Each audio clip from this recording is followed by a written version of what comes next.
Hello, and welcome to the show.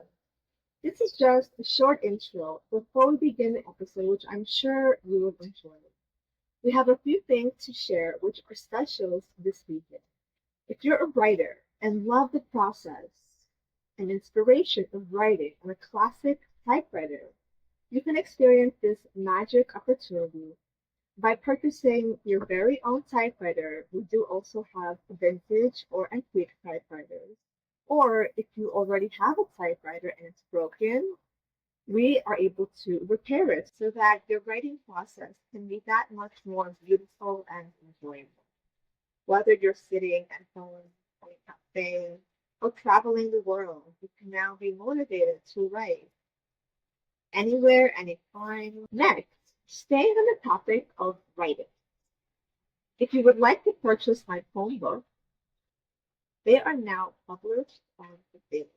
The Narcissist Recovery Guidebook, as well as the Grand Soul Awakening calendar collection of inner child poems on friendship and healing, as well as Divine Love Lessons, a poetic love story of returning back to your core self and a human journey of understanding your higher calling, which has a touch of synchronicity, numerology, ascension patterns, spiritual insights to soothe the consciousness and support the ego into pure, authentic soulhood. And it's a great gift for yourself or for a friend who appreciates the art of poetry.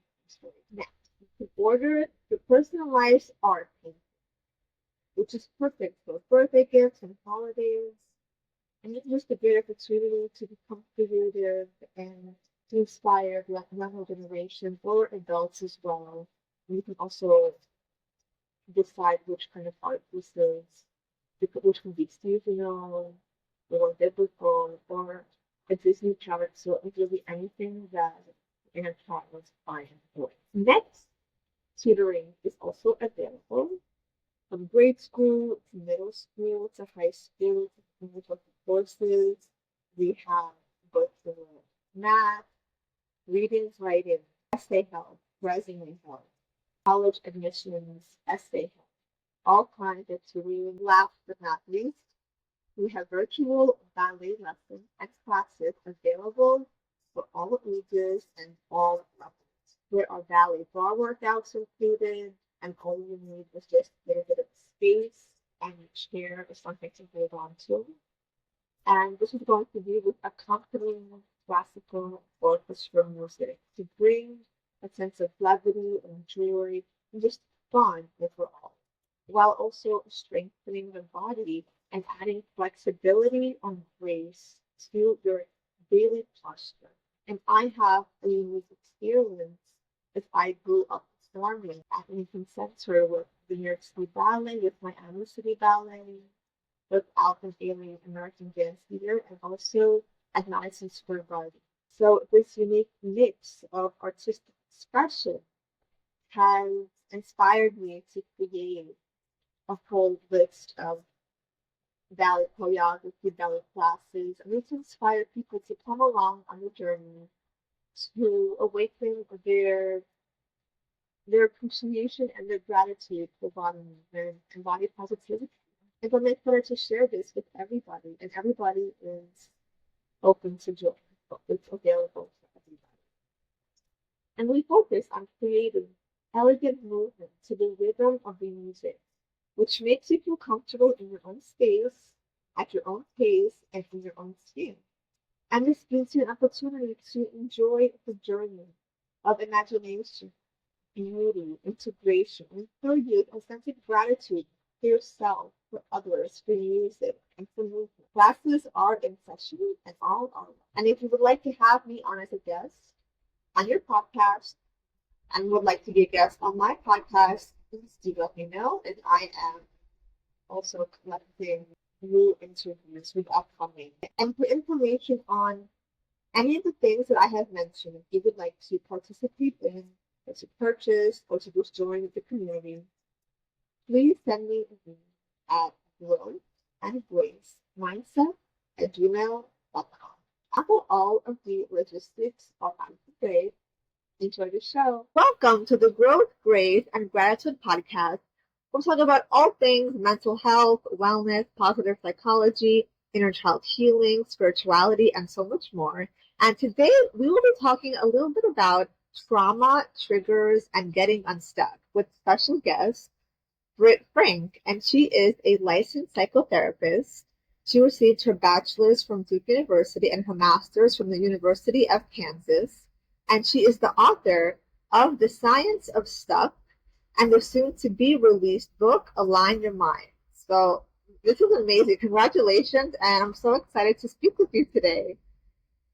Thank you so much for having me on. I'm excited for this conversation. Yes, I love it, especially because so many of our listeners are kind of into this journey of spirituality and finding yourself after a long path of healing and many different kinds of healings. Like some people are healing from their body, like their nervous system, because I'm a dancer, so many of our listeners are kind of like in the sports field, in the like dance field, performance arts, and other people are also going through like narcissism recovery. So that's like psychological. That's a different kind of trauma where it's like so much pressure on the nervous system. So it's so amazing to have a specialist to help us all kind of like deal with our triggers and traumas and all these issues. Delighted to be here. And I know trauma is such a trendy word now, but I've almost never seen someone overinflate their trauma as much as I see people minimize it. So it's so important to me that whatever, if you don't want to call it trauma, don't call it trauma. It's more, how's your life functioning? And if it's not functioning where you want it to be, what can we do to help you feel better so you don't have to be buried by triggers and everything else? But the trauma is too trendy. Either everyone has it or no one has it. I'm like, if the word trips you up, just toss it. That is such a great point because, yeah, sometimes we overuse it, but yeah, it's so true. It's totally underused because people who are actually like victims of trauma, they really don't want to use it. They feel kind of like guilty even sometimes, and that's another whole part of where we have to kind of get into it. But even like just your book, so it's so interesting how like the first book is The Science of Stuck, and it's like that feeling of being stuck. It's such a universal thing. And I think it's so interesting how we actually astrologically we just had the new moon solar eclipse. I think it was yesterday, and this is like a huge solar energy of like change. And going back to like you mentioned inertia in your first book, and it's like we have to deal with the feelings of like externally there are things happening, but it's like sometimes we're not able to like match up, or it's like we have to go through our own integration before we align with the external world. Because talk a little bit about like the inertia part of like our body and how that contributes to kind of like moving forward and how to like not be stuck. Just totally not get stuck in general. Well, I'll speak first to what you just said about how, we need to align with the external world. And that's true, but I think it's also a big problem, especially right now where things are so tenuous and they're so scary that I'm seeing people feeling guilty for feeling okay. And so some of the alignment is not actually let's align our internal world with the external world. It's let's break that alignment and create a home inside our own psyche, in our own spirit, in our own body that we can carry with us. So yes, the world and both ands, I can still thrive in the midst of this. And that one's a tough sell for people. And that is a source leading into your next question of what keeps us stuck. One of the things that keeps us stuck is this guilt that we feel when we get unstuck, because the principle of inertia is an object in motion will stay in motion, right? And so our brains are designed like that. Unless we interrupt the pattern consciously and intentionally, behaviors are just going to repeat. But when you break an inertia loop, you're going to be leaving a lot of people behind. And that's one of the unintended consequences of getting unstuck that unconsciously keep us in patterns because we don't want to leave the people we care about behind. And that's a tough sell. But again, if staying stuck was helpful to other people, we'd all be good to go. So my argument is you're not leaving them behind as much as they're opting not to join you at the moment, but you not living your best life is not doing anyone any favors. I love that. This is so true. I remember having so many conversations when I was younger and just starting to kind of like find my place with the world and to be like, oh, like I'm not fully aligned with this group of people. And I know many people experience this in different areas and different moments of their lives when they're going through certain things and they start to feel like somebody's like group of friends are not aligned with me and I feel kind of like either drained or like pushy. And it's also kind of the moment you realize that is so kind of even traumatic a little bit because it's like your whole life you've been going in this direction and it's been okay. Either you have been unconsciously just continuing the pattern, like you mentioned, the pattern, or you actually figured out that it wasn't aligned to you and you kept going. And that's what kind of a little bit happened to me, and I know it happens very often with people because it's like, how do you just break apart your continuous, consistent journey that have that has kept you survive? You know, it kept you alive. It kept you into this like notion of you're okay because you're within a group.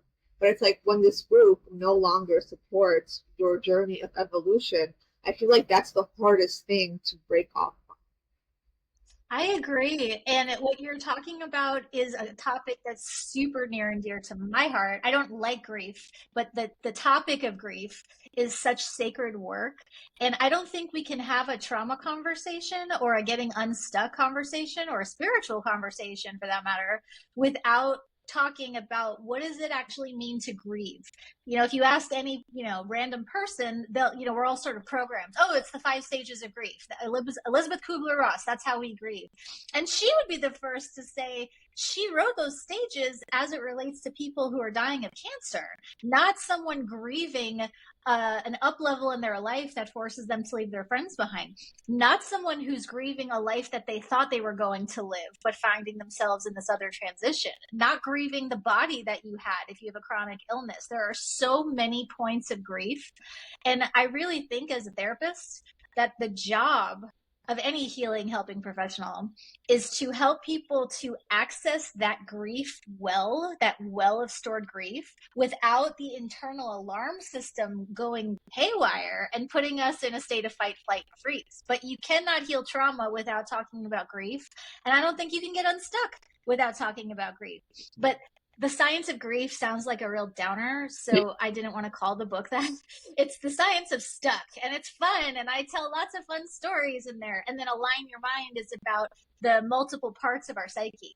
Part of me knows that logically things are fine, yet another part of me is anxious and spun out. How do we get all the voices in our head to get along, so to speak? But yeah, we have to talk about grief in order to move. I love that. It is true, yes. And I think so many times when we do end up being stuck, it's because we have that fear to even go into that grief kind of place. Oh, it's Because, awful. yeah, It's because that's awful. like there's like a mirror placed directly on us and our shadow self. And it's kind of like taking us back into childhood and to each failure or each mistake we made. And it's kind of like there's like a huge projection screen to show us our parts. But I feel like that's a great thing to be able to even witness that. So I think even though it's so cringy and so uncomfortable and awkward, it's also a gift to be able to get to that stage and to be like, okay, now what? It's like I'm accepting this. I'm trying Yes. to not be so rejective of that. But you like what are some ways to integrate those parts of ourselves, like with grief? Yeah, and I get it. Grief is really offensive because of its finality. It's like what happened has happened and we don't get to go back and we don't get a do-over. That's why I love that there are so many spiritual frameworks that allow for that not to be end game. Like death is fairly final in terms of I cannot see a person now. I cannot, well, I can't. Some people can, perhaps. But like grieving a loss in our earth body in this time that we live in doesn't necessarily have to mean end game. It means while we're having an earth experience incarnating in a human biological organism, we have to be able to know how to do it. But if you have a spiritual framework that allows for And yeah, maybe we all return to source, or maybe you go and see your loved ones somewhere awesome or whatever. So I really like that it's not an either or. It's not, well, if you're spiritual, you shouldn't grieve. It's like, no, you're spiritual, like you're spiritual, you're human, you're a biological meat suit, and you're a consciousness. And like, who the heck knows what our brains are actually made of? So, long winded answer to answer your question, how do we grieve? The model that I use, which is the gold standard in psychotherapy, comes out of Harvard, and it's a professor named William Worden, and I really love his framework. It's instead of stages, because it's not that linear and it's not that neat, he talks about the 4 tasks of grief. And the first task is to acknowledge that the thing happens. And I'm paraphrasing, so sorry, Dr. Worden, if you're listening, I'm bastardizing your work.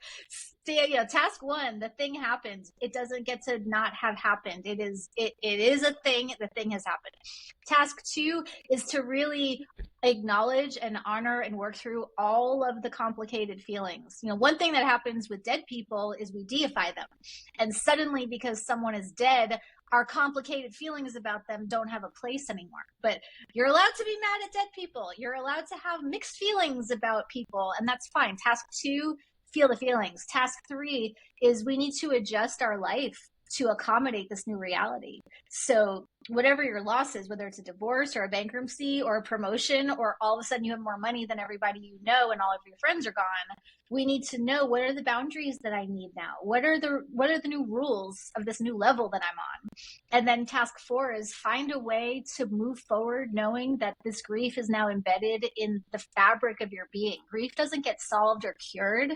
It gets absorbed, and now it's part of the thing. We don't have to be dominated by it, but the reality that it is now it's woven into every cell, organ, and tissue. So we have to find a way to expand, so it's not just about that one horrible, painful place, that we can see more and be able to keep going. Wow, that's so beautiful. Thank you for sharing that. I love it.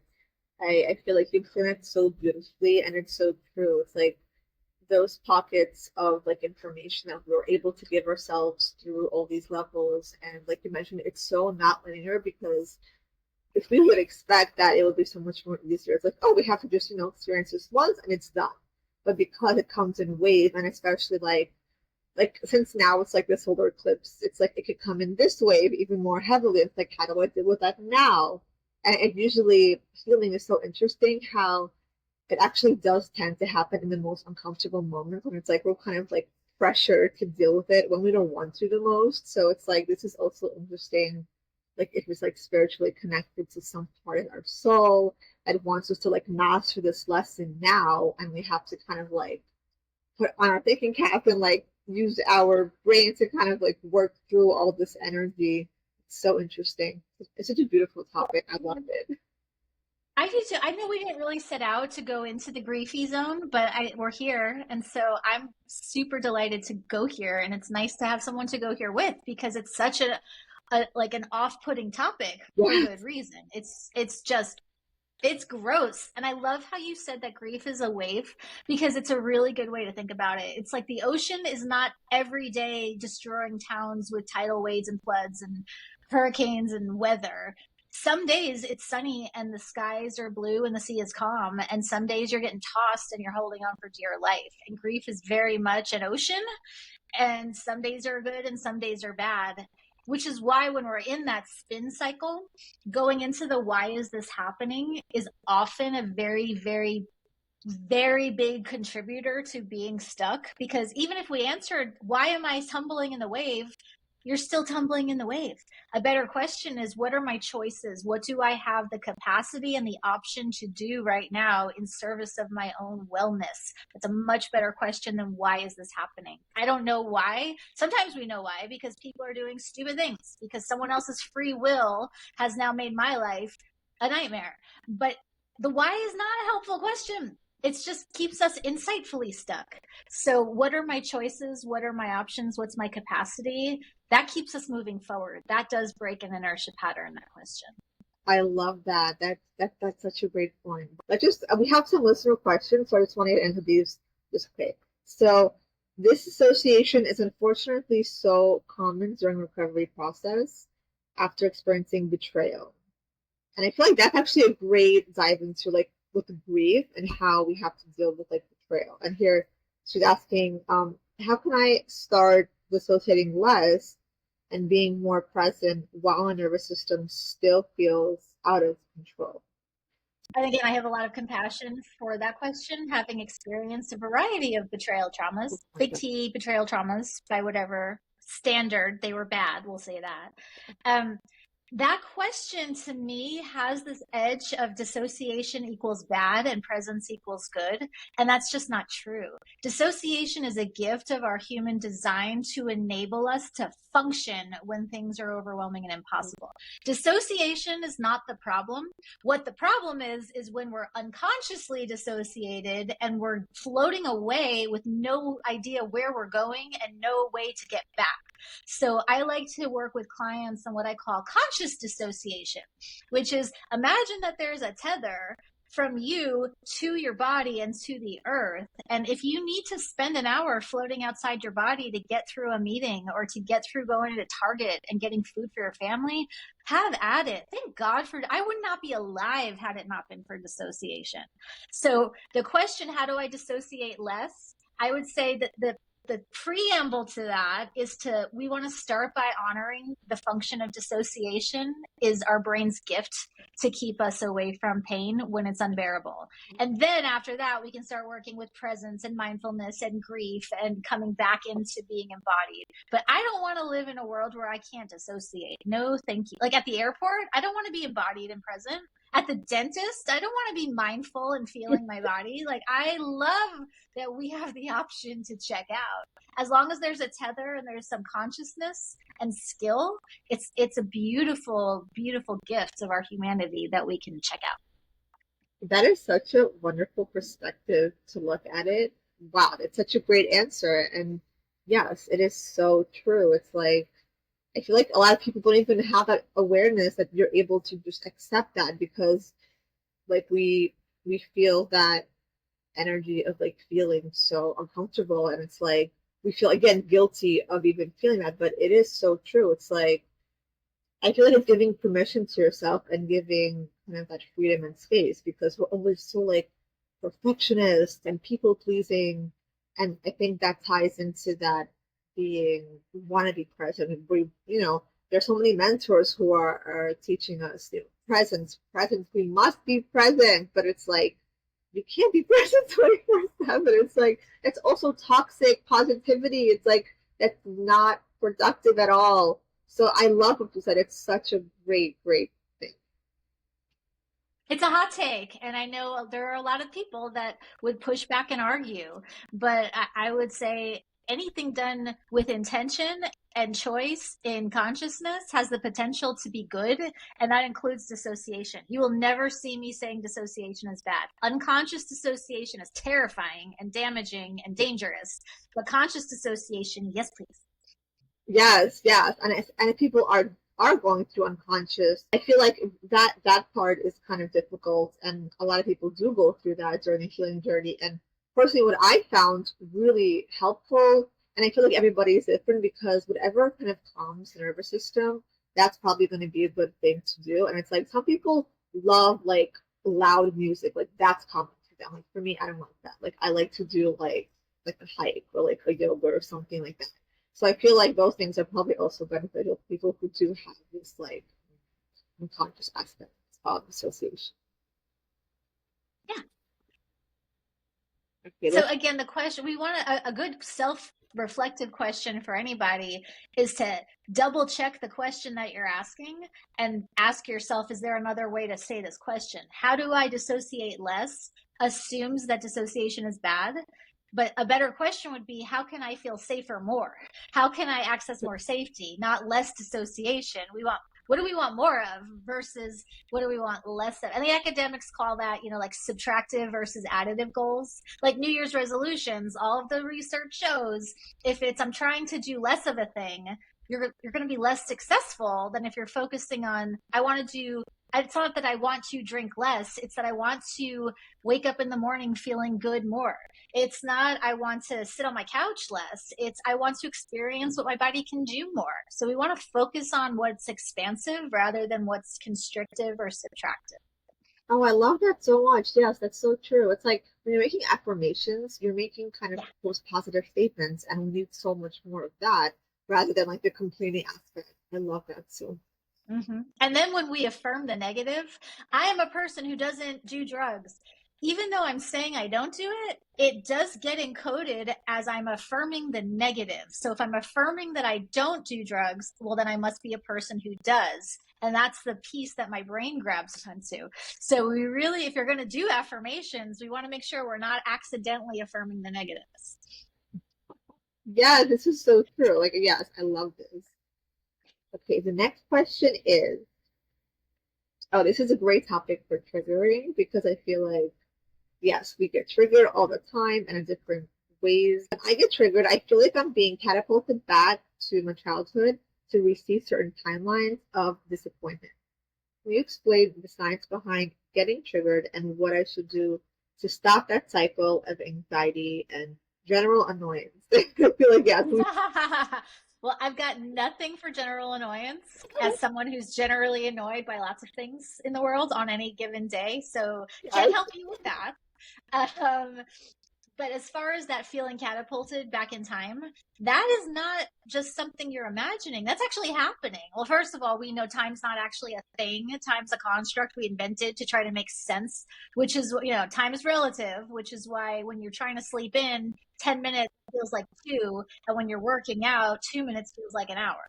So time is being relative. When you feel like you're being catapulted back, you're experiencing psychological regression, or just sort of like, I call it like the Alice in Wonderland thing where all of a sudden you're shrinking or you're growing or you're shrinking down. And a good question to ask when that's happening is not why do I feel this or what's wrong with me, is how old do I feel right now? And you don't need to know exactly. Like I generally feel on any given day like an angry teenager, a terrified toddler or an infant, or a confused and lonely and sad elementary school kid who just wants someone to come play with me. So like generally speaking, how old do I feel? And then it's what are nurturing choices for that age? Because, like you said, loud music might be really soothing to a teenage part that's triggered, but to an infant part that's triggered, loud music is not going to necessarily be helpful. So it's helpful to make a menu of options before you're triggered. So, like, from 0 to 3, what are nurturing things for 0 to 3-year-olds? That's going to look different than what are some nurturing things that I can do when I'm feeling early elementary school age? What are some nurturing things I can do when I'm feeling teenager age? And that way, when you get triggered, how old do I feel? Then you have a map. And it's like, which box am I in? I'm in this one. And that gives you something that you can try first. But I'll also say about triggers, kind of the same thing with dissociation. Triggers are not inherently bad. I get they can be damaging and dangerous and destructive and deadly and horrifying, yes. And triggers are trailheads to unhealed parts of ourselves that are really, really wanting to come home.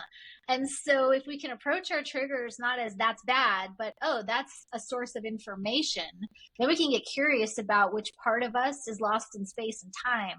And then we can do whatever is available to us to bring those parts back into the whole. I love that. That's such great advice because yes, again, like triggers. I remember when I first realized that these are like triggers, and I felt so like angry. And then when I started to kind of like detach from them, and I was like, oh, okay, like that's just whatever. It started to kind of change how I went about it. And I was like, oh, like I started to have less of this like emotional reactivity, and I feel like that helps a lot because when we do place so much like value on the triggers, expecting them to kind of get something out of us, we have this like knee-jerk reaction to them. But then we kind of like, just accept it as part of like sometimes it's like a messy space and we're just not able to clean it up at that same second. It's like, okay, like whatever. As long as it's not like creating so much havoc on your life and you're able to kind of like manage it. It's kind of like stress. Like, there's like good stress, bad stress. It's like there's a good part to stress, and people that are not knowing how to use, but part of stress will always be like, I am stressful, I'm constantly stressed. But it's like I grew up dancing and we had so much like stress, but this is like good stress. We had to do bar every day, going to the bar with our ballet shoes, jazz shoes, pointe shoes, and doing the same combinations for like almost an hour. Some varying, some changes, slight changes, but yes, we had to do it like day by day. And that's stressful, but it's like this is like a positive stress because it helps. I feel like it helps build your body to become stronger and then better Mm. deal with injuries later on. And it'll help you recover even faster because your body is kind of like, strong enough through this stress. And this is a good stress, I think. I love that because you're right that we spend so much time and energy focusing on the discomfort of the trigger that we're forgetting that that trigger is doing a job. When you're working out at the gym, it feels awful when you have lactic acid and your muscle fibers are tearing. But if you don't stress your muscles, they don't grow and then they atrophy. And our spirits and our psyches are the same. I'm not saying that you should force yourself into like a trigger frenzy all the time. There's time and a place, like you said. But if we focus less on the trigger and more on, oh, this is a piece of information. I like to say when something zings me, like, oh, that's happening right now, versus why is this happening, versus this shouldn't be happening, or I feel silly that oh, this is happening right now. And then I go back to what are my choices. Sometimes, like you said, we have to just kind of work through it and not give it a whole lot of attention. So we can soothe the trigger, distract a trigger, ignore a trigger, indulge a trigger, or examine a trigger. And any of those options used appropriately can do whatever job we need. Indulging gets tricky. It's like, I'm triggered. I want to eat my feelings. Like sometimes that's fine. Or I want to shop my feelings online. Sometimes that's fine too. But it's ignore, distract, soothe, indulge, or examine. And all of them have merit. But that's the menu of what do I do with my trigger? First, figure out of those five what feels. And if you're paying it, people ask me, like, well, how am I supposed to know which one to do?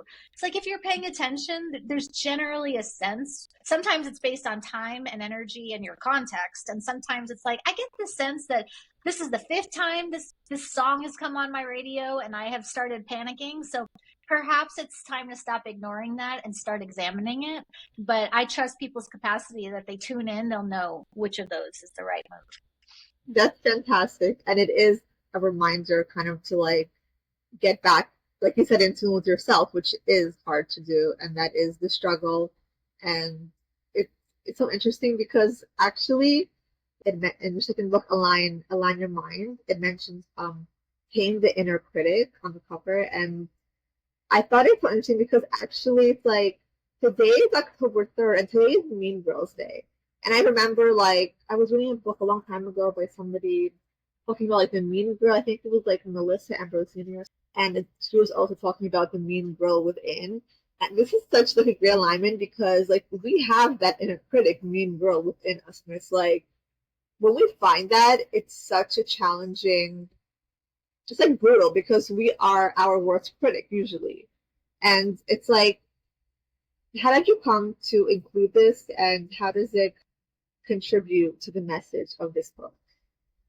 So I'm an internal family systems practitioner, which is a model of therapy that really honors our multiplicity. Part of me is really kind and generous, and part of me is jealous, and part of me knows get off the couch and go to the gym, and part of me wants to binge my food and my show and go nowhere. And all of those parts are really important and they're all doing a job.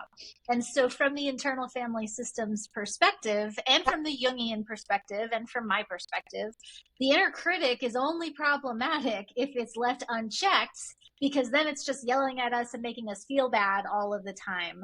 But if you think of your inner critic as a very unskilled but well meaning helper that can be coached and trained to becoming a huge ally, like then you're in, and the word critic is not inherently bad.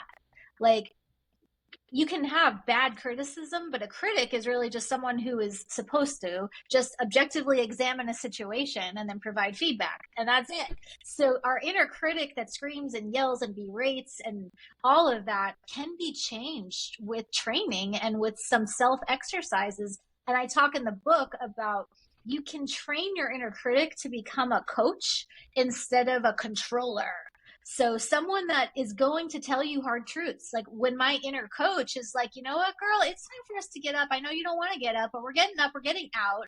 My inner coach is what gives me the discipline to write books, because it's hard to sit down and do that every time. I'm not always inspired and feeling aligned and in flow, sometimes, but not all the time. So when you can turn your inner critic into an inner coach, then you have a really valuable player on your inner team. And so we don't want to get rid of her. We don't want to kick her to the curb or banish her or tell her to get the hell out. We need to train it to become a coach, and Align Your Minds has very practical tools on how to do that. That's beautiful. I love that. And of course, that's such a great chronological like sequel to getting unstuck. This will totally help you get unstuck, and it's such like an action step vibe. It's like you can't realign your mind to something if you're stuck because you're not even thinking about that. It's like you have to. That's exactly right. Yes, this is fantastic. I love this so much. Wow, like what a beautiful conversation. I feel like our listeners are going to get such a great kind of like tutorial on how to, yes, get unstuck and learning from an expert. It's so beautiful. Where can people connect with you and to follow you and see your content? Yes, thank you. This was so much fun. I I love love this it. conversation. Oh my goodness, I'm like all full of fuzzy, warm feelings. So Align Your Mind it's available for pre-order now at all the, Amazon, Barnes and Noble, wherever. So you can pre-order it now. You can follow me on Instagram at Britt Frank, and Britt has two T's, and my website is scienceofstuck.com. Perfect. Thank you so much for coming on, Britt. I had such a great time. I love the conversation. Yay!